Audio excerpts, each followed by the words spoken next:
अब आसन कैसा होना चाहिए ये भी इंपॉर्टेंट है, इसको भी देखिए। कुशासने मृगाजने व्याघ्राजने च कंबले स्थूलासने समासीनः प्रांग मुखो वाप्यु उदंग मुखम नारी शुद्धि समासाध्या प्राणायामाम समभ्यसेत। यानी कि जब हम कोई आसन लगाएंगे तो उस आसन में किस किस चीज का इस्तेमाल होगा, इसका सीक्वेंस पूछा जाता है। इसका सीक्वेंस पूछा जाता है। सीक्वेंस क्या हो गया? कुश, सबसे पहले कुश का आसन कहा गया है, फिर कहा गया मृग का, मृग का आसन सीक्वेंस, फिर बाघ चर्म का, मृग चर्म और व्याघ्र चर्म हो गया, फिर आया हुआ है कंबल की बात आई हुई है, कंबल की। सीक्वेंस बहुत सिंपल है। क्या? सबसे पहले घास फूस की बात आई हुई है, घास वाली कुछ घास है, घास की बात, फिर घास को खाने वाला मृग आया, घास को खाने के लिए मृग आया, मृग की चर्चा, मृग को खाने के लिए बाघ आया, बाघ चर्म की चर्चा, और फिर लास्ट में कंबल है। चलिए ये सब भी खत्म हो गया। अब बाघ वाघ तो मारना मना हो गया, तो बाघ का जो है या भेड़ का रुई निकाल लो काट करके, तो कंबल बना लो, ये करते हैं। ऐसा निमोनिक बस हम जोड़ रहे हैं, ये सीक्वेंस लीजिएगा। सीक्वेंस में निमोनिक बस बताया है और अर्थ नहीं इसका। फिर कहा गया स्थूल आसने समासीनः। स्थूल मतलब होता है मोटा आसन बनाएंगे और उस आसन पर हम बैठ जाएंगे। किस मुंह बैठेंगे, मुख हमारा किस दिशा में होना चाहिए? तो प्रांग मुखो वाप्य उदंग मुखा कहा गया है, यानी पूर्व और उत्तर की दिशा में हमारा मुख होना चाहिए। नारी शुद्धि और प्राणायाम की साधना करनी चाहिए ऐसे आसन पर, और पूर्व और उत्तर की दिशा में मुख करके। ये बात घेरन ऋषि यहाँ कह रहे हैं। ये भी इंपॉर्टेंट था, इसको भी नोट कर लीजिएगा, इंपॉर्टेंट था बहुत। यहाँ पर देखिए फिर से, कुस्का आसन, मृग चर्म, व्याघ्र चर्म, कंबल। मोटे आसन पर पूर्व या उत्तर की ओर मुख करके बैठेंगे, नारी शोधन का अभ्यास करेंगे, फिर प्राणायाम का अभ्यास करेंगे। उसी आसन पर नारी शोधन और प्राणायाम दोनों हो गया। अब यहाँ पर क्वेश्चन ये बन गया, अब इसको तस्वीर में भी अगर हम देखें तो यही चार चीजें हैं। कुस्का आसन, मृग का हो गया चर्म, फिर बाघ का हो गया, फिर आपको कंबल हो गया। ये चार चीजें हो गई यहाँ पर। आइए अब यहाँ नारी शुद्धि की चर्चा होगी। नारी शुद्धि के बारे में पहले चंड कपाली सवाल पूछ रहे हैं, नारी शुद्धिम कथम कुर्यात नारी शुद्धिर कीदृशी।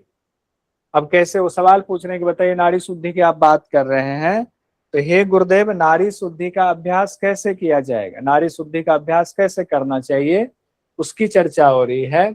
तत्सर्वम श्रोतुम इच्छामि द्वंद्वस्व दयानिधि। हे दयानिधि मैं सुनने का इच्छुक हूँ। किसको?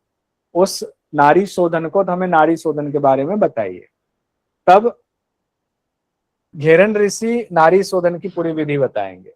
चंड कपाली ने पूछ लिया, हे दयानिधि मैं नारी शोधन को सुनना चाहता हूँ।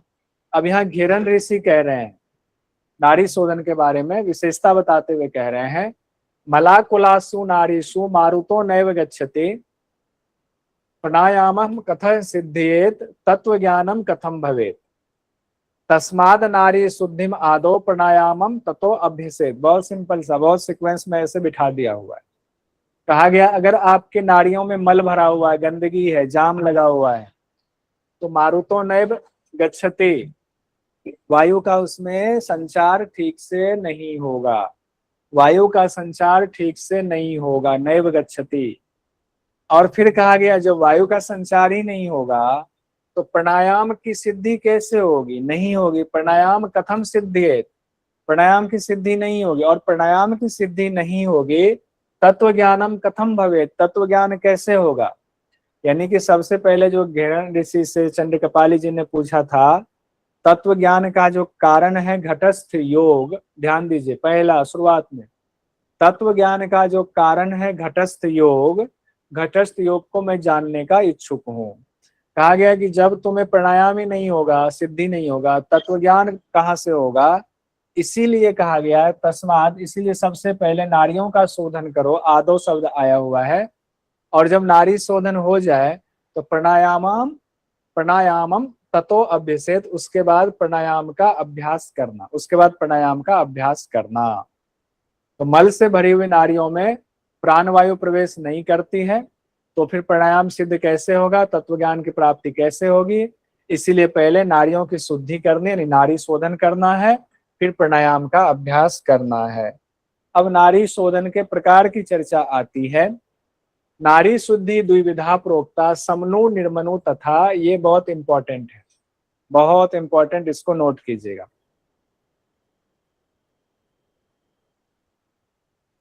इसको नोट कीजिएगा, क्या कहा जा रहा है। नाड़ी शुद्धि दो प्रकार का बताया गया है, समनु और निर्मनु। बीजेन समनु कुर्यात निर्मनु धौती कर्मणा, यानी कि दो प्रकार का कौन सा हुआ, समनु और निर्मनु दो प्रकार का है।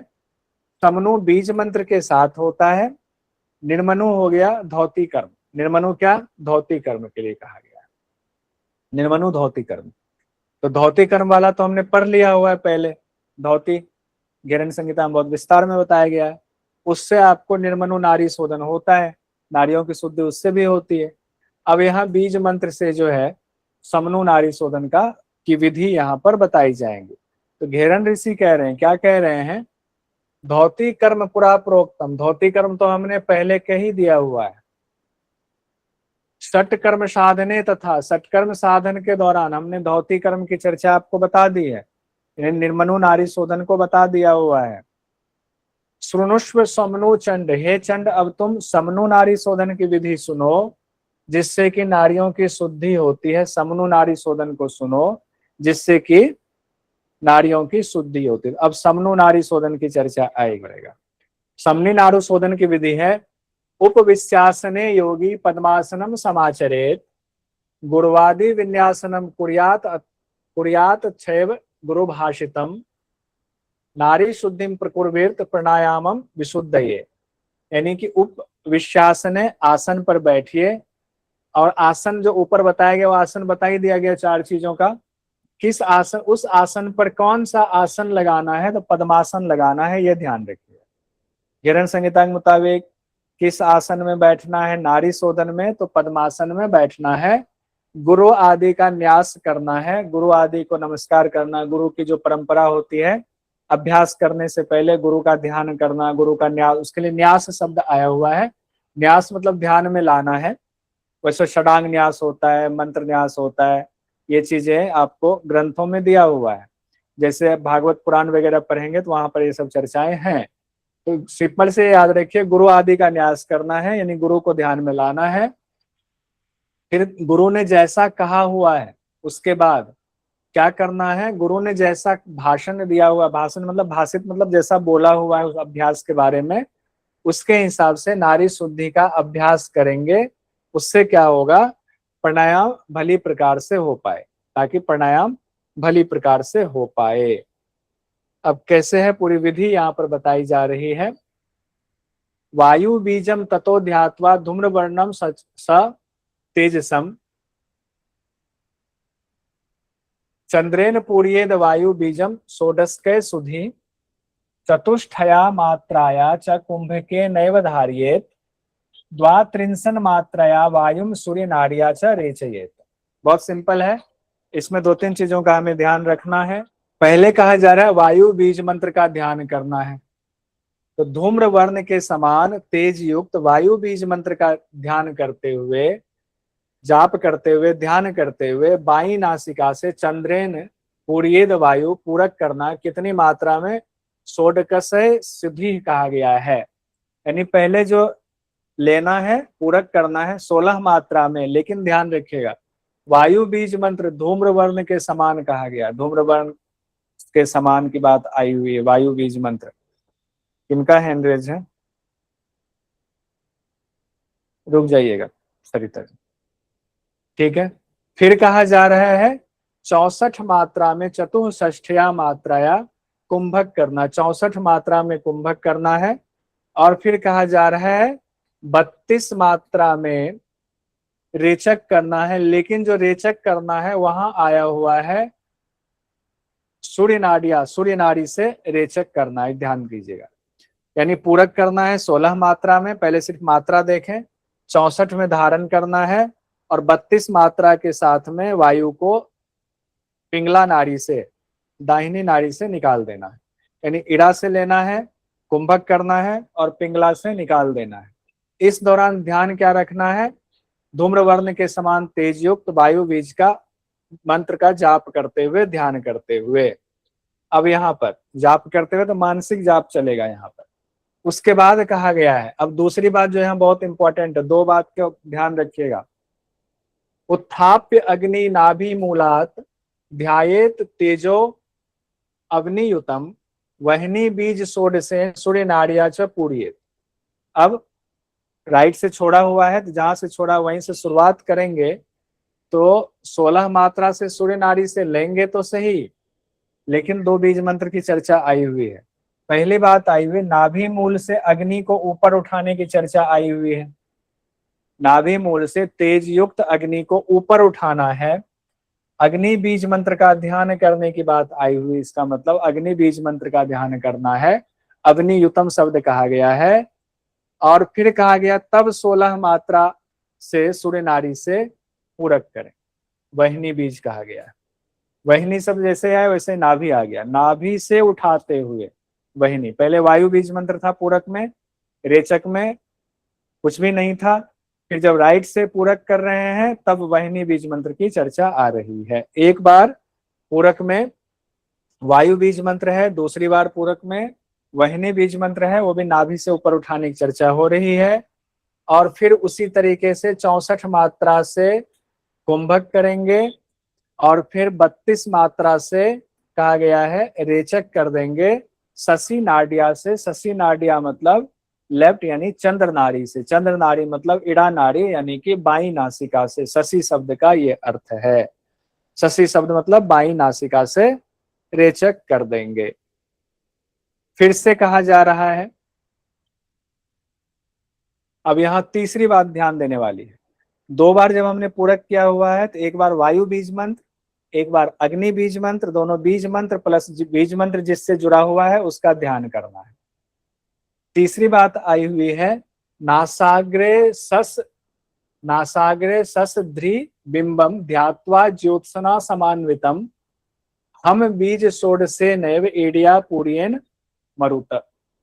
अब फिर से कहा जाए नासिका के अग्रभाग पर, नासिका के अग्रभाग पर शशि मतलब चंद्रमा का ध्यान करेंगे। नासिका का एक राउंड होने के बाद की बात हो रही है, जब एक राउंड सूर्य नाड़ी शोधन हो गया तब की बात हो रही है।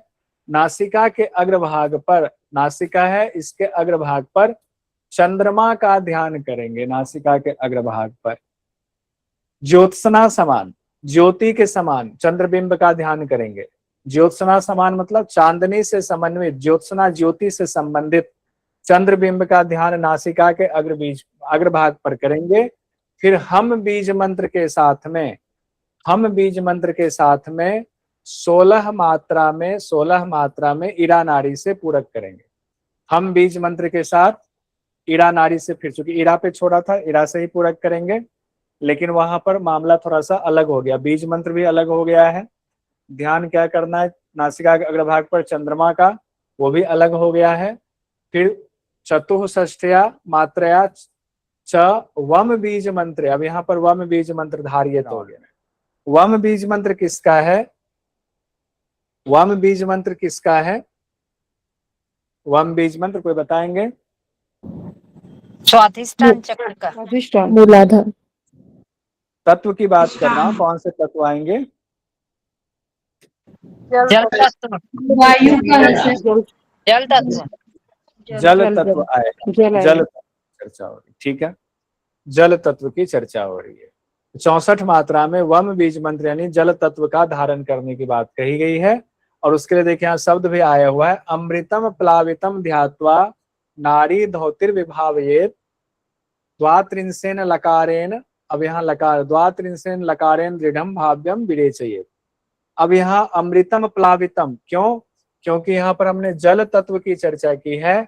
यहाँ कहा गया जब आप धारण कर रहे हैं, कुंभक कर रहे हैं, तो अमृत जो है वो आपके शरीर में भर रहा है, या अमृत की बारिश हो रही है, अमृत आपका धारण कर रहे हैं अमृत के साथ में, इसीलिए वहां पर वम बीज मंत्र आया हुआ है। नारी मंडल में अमृत भर रहे हैं, किस बीज मंत्र के साथ में? वम बीज मंत्र के साथ में, क्योंकि जल से संबंधित बात कही गई है।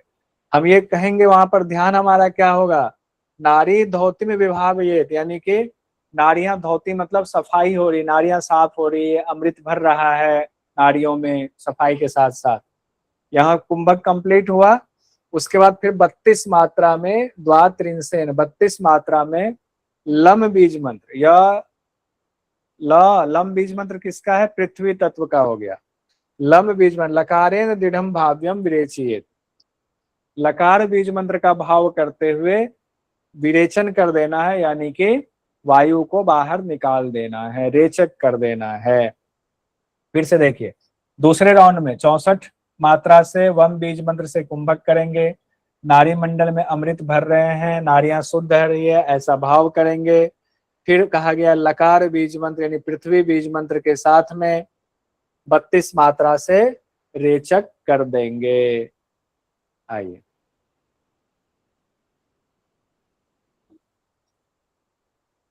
एक बार फिर से इसको देखते हैं। सुधि साधक सबसे पहले क्या करेंगे, वायु बीज मंत्र यम के साथ में धूम्रवर्ण तेजयुक्त का ध्यान करके चंद्र नारी से पूरक करेंगे। 16 मात्रा से 64 मात्रा में जप करते हुए, 64 मात्रा जप करते हुए 32 बार बीज मंत्र जपते हुए सूर्य नारी से रेचक कर देंगे। 64 मात्रा में कुंभक, 32 मात्रा में रेचक हो गया। अगर यहाँ माना जाए कि वो बीज मंत्र दोनों में इंक्लूड है तब की बात हो रही है, तब बीज मंत्र की चर्चा हो रही है, अगर ऐसा माना जाए। हालांकि व्याख्याकार लिखते हैं ऐसा कि यहाँ पर एक ही बीज मंत्र वायु बीज मंत्र कहा गया, तो वायु बीज मंत्र ही कुंभक में भी होगा, वायु बीज मंत्र ही फिर रेचक में भी होगा। फिर आते हैं दूसरे राउंड में। दूसरे राउंड में इन द सेंस कि पहले का दूसरा, लेफ्ट से लिया राइट से छोड़ा। अब जब राइट से ले रहे हैं उस दौरान अग्नि तत्व को प्रकट करना है नाभि में। फिर 16 मात्रा से रम बीज मंत्र, रम किसका है, अग्नि का बीज मंत्र है, जाप करते हुए सूर्य नारी से 16 मात्रा में पूरक करेंगे। 64 मात्रा में कुंभक करेंगे, 32 मात्रा के साथ जप करते हुए चंद्र नारी से छोड़ देंगे। अगर यहाँ भी पहले की तरह नियम लिया जाए तो यहाँ भी कुंभक और रेचक में माना जाएगा कि रम बीज मंत्र का ही इस्तेमाल करेंगे, यानी अग्नि बीज मंत्र का ही इस्तेमाल करेंगे। उसके बाद कहा गया दूसरे, ये दो अभी देखते हैं, रुकिएगा। फिर दूसरे राउंड में जो अभी हम लोगों ने देखा, नासिका के अग्रभाग में चंद्रबिंब का ध्यान करेंगे। चंद्रबिंब का ध्यान करते हुए हम बीज मंत्र की चर्चा आई हुई है, उसके साथ 16 मात्रा में पूरक करेंगे। हम बीज मंत्र किस तत्व का है, हम बीज मंत्र आकाश तत्व का है। हम बीज मंत्र किसका है, आकाश तत्व का है हम बीज मंत्र, ध्यान रखिएगा। फिर कहा गया है, अब यहां पर ऊपर में तो एक एक बार ही बीज मंत्र था, दूसरे राउंड में बीज मंत्र चेंज हो रहा है। अब इसमें पूरक, कुंभक, रेचक तीनों में बीज मंत्र चेंज हो रहा है। यहाँ आकाश बीज मंत्र की चर्चा आ रही है। फिर कहा गया कुंभक करना है तो ये जल तत्व वाला बीज मंत्र यानी कि वम बीज मंत्र के साथ 64 मात्रा तक कुंभक करना है। इस दौरान महसूस करना है कि नाभि मंडल में अमृत भर रहा है, नारियां शुद्ध हो रही हैं। फिर जब रेचक करना है तो यहाँ लकार की बात आई है, लकार बीज मंत्र के साथ, लकार किसका है, पृथ्वी तत्व का है, लकार बीज मंत्र के साथ 32 मात्रा से रेचक कर देना है। तो लकार बीज मंत्र जैसे हुआ तो मूलाधार से ये जुड़ जाएगा और ये पृथ्वी तत्व से जुड़ जाएगा। तो इसमें बड़ा लोचा है, ध्यान दीजिएगा। पहली बार में पूरक में और रेचक में एक एक बीज मंत्र है, दूसरी बार में बीज मंत्र बदला हुआ है। क्या हो गया, मेरा पूरा कलर जो है ब्लू ब्लू हो गया, क्यों हो गया ऐसा ब्लू ब्लू, पूरा इसका ब्लू कलर मेरे चेहरे पर आ गया हुआ। कैमरे की सेटिंग जो है ना थोड़ा सा गड़बड़ हो गया, तो आज जैसा वैसा ही रहने देंगे, कल जो है सेटिंग देखेंगे, ठीक है। आइए अब समनो नारी सोलन विधि बार फिर से देखिए। लेफ्ट से यम बीज मंत्र 16 मात्रा, 64 मात्रा और 32 मात्रा। पहले में एक ही बीज मंत्र दिया हुआ है यम, स्टेप 1। स्टेप 2 में पिंगला से फिर लिया हुआ है रम बीज मंत्र 16, 64, 32 आ गया हुआ है। स्टेप 3 में जो बात आई हुई है, यहाँ 3 बातें हैं, हम बीज मंत्र, वम बीज मंत्र और लम बीज मंत्र, यानी पांचों तत्व की चर्चा 3 बार में कर दी गई है। लेकिन स्टेप 3 में जो है ना, उसके बाद फिर नहीं कहा गया कि फिर जो है लेंगे तो क्या करेंगे, फिर नहीं है, यहीं तक आके खत्म हो गया हुआ है। तो परीक्षा की दृष्टि से यहीं तक रखिएगा, व्यवहार की दृष्टि से आप जिस टीचर से सीख रहे हैं उन्हीं के हिसाब से लिखिए।